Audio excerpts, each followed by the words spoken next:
Ah, heavenly. Beautiful lake views and scenery, bright Californian sun, and unique tree terrain. Surely Heavenly must offer an experience that lives up to the name. Wrong. On most days, this mountain is more deserving of the name Purgatory than Durango Mountain. Don't believe me?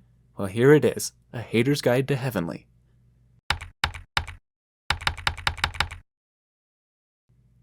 Just like any bad mountain, the things that make your average Heavenly experience so hilariously terrible begin long before you even step foot onto the resort. In my opinion, a big part of what makes visiting a ski resort so special is the drive up there. Although traffic can always be a pain, no one can deny that the views of the Sierras while driving to Kirkwood or the views of the Rockies while driving up to Summit County aren't always breathtaking. At Heavenly, the views of the casinos and the artificial mountain village are a reminder that even Mother Nature can't escape a bad facelift by the hands of Las Vegas wannabes. Also, why do you have to drive through a freaking neighborhood to get to the California base? Every time I go to Heavenly, it feels like I'm going to my grandma's house for brunch. On top of all this, thanks to Vail's new parking policy, the California side's main lot isn't even free during peak times, so they force you to park in front of someone's driveway. No exaggeration there. That's what Heavenly employees told me to do on my first day of the season. I'm sure South Lake Tahoe residents are absolutely loving this new policy. It'd be way too easy to just roast Heavenly for how overpriced it is. It's a Vail resort, so of course you're going to have to shell out your life savings. So I need to challenge myself a little bit more here.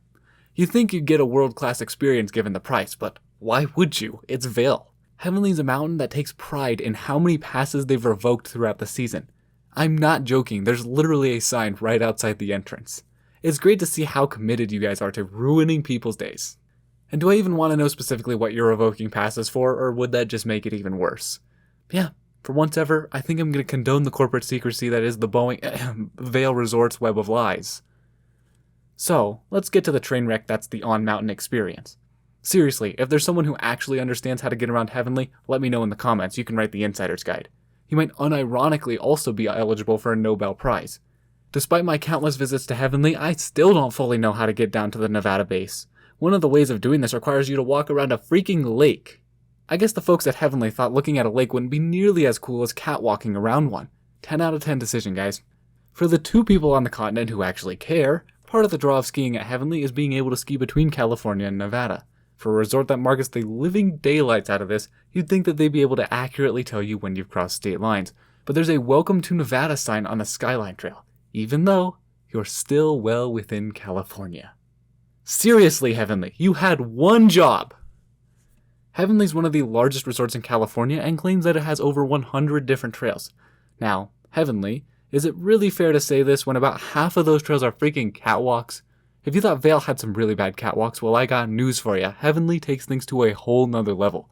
Heavenly has so many dang catwalks that it makes more sense to call it a cross-country ski area. Let's have a moment of silence for all our snowboarder friends who have had to unstrap and trek for miles to get back to the lifts. If you thought that the remaining 50 non-catwalk runs were any good, you couldn't be further from the truth. All you have to do is look at Ridge Run, and that would tell you literally everything you need to know. Basically, if you've ever wanted to go bowling while skiing, this is the place to do so. Heavenly is a mountain that markets itself to beginners, but calling it a beginner mountain is like calling a shark-infested pool a good place to learn how to swim. There are legitimately less than 10 green runs on the entire freaking mountain.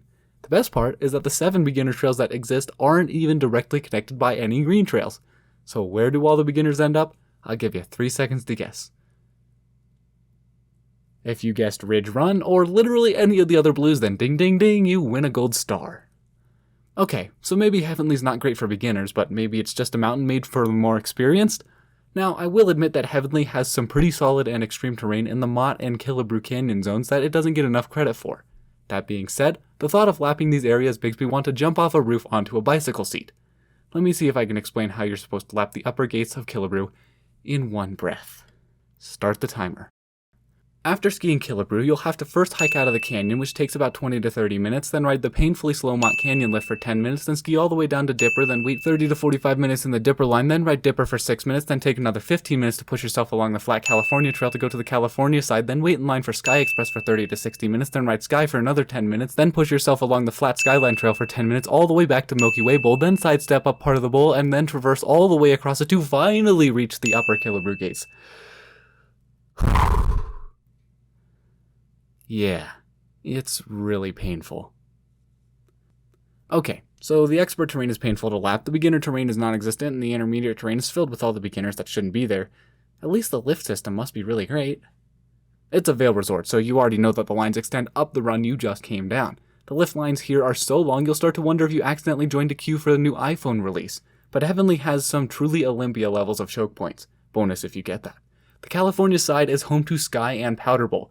Powder Bowl is the only way to get to Sky, and Sky is the only way to get to Nevada. So yeah, if you parked in Nevada and made your way over to California when all of a sudden Sky breaks down, then I wish you the best of luck.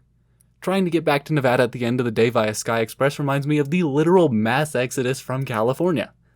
Out of the California base, you have two options to get up the mountain, the Gun Barrel Express or the aerial tram. The tram at Heavenly might be the single most useless lift I've seen at any ski resort.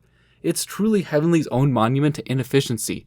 Both the tram and Gun Barrel have the same start and end points. The difference is that Gun Barrel is much faster, you can ride it with your skis on, and you don't have to wait 20 minutes for a new tram car to arrive. So why did Heavenly install the tram? The answer? Nobody has any freaking clue. The Nevada side doesn't have that many choke points, but, as we talked about earlier, requires a game of 3D chess to figure out how to get around. Seriously, who designed the lift system here? The Nevada side is also home to one of the most painful lift rides in the country, Galaxy. Galaxy serves some very decent intermediate terrain, but it is a freaking 14.5-minute ride. If you want to convince someone to never ski again, have them lap this lift all day long.